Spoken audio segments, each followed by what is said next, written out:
And I do remind them, because you just think 6 games we lost where the other team had the last shot and they made all 6. 3 games we lost where we didn't get a box out, and nobody in the history of college basketball has emphasized boxing out more than I do.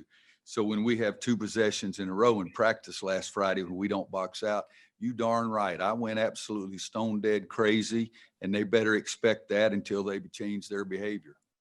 Are you pleased in any way with how the returning guys have responded to that?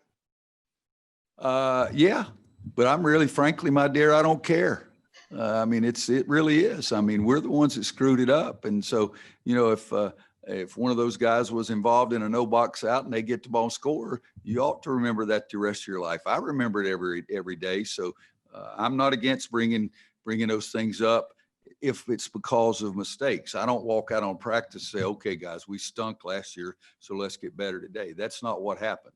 But if we have the same type of behavior that hurt us last year, you're darn right, I'm going to bring it up to them. And if I see them when they're 78 years old, I may still remind them of one of those box outs they missed. But the hard part was, I think that throughout losing all those games, I think the thing that stuck out to me the most is, like, when things aren't going right, you come in and try to work even harder than you did the day before, so you can try to really change those things. I think that's something I had to learn myself, to come in, try to work harder every day and fix what's going on. I think we learned what not to do pretty well, seeing as it was probably one of the worst seasons in history. So I just think we're coming into this year learning from what happened last year and all the mistakes that we made, and how we can, kind of fix the issues that we did have. And I think a lot of it was just not showing up to play, not putting in the proper preparation.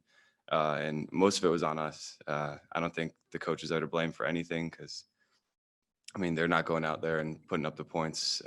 They're not stopping the ball from going in the hoop. So this one's on us. And I think me and G are taking this especially hard as senior leaders to try and right the ship and show it how it should be done, because we've done this the right way. My freshman and sophomore year, we've won a lot, and we want to get back to those winning ways for sure.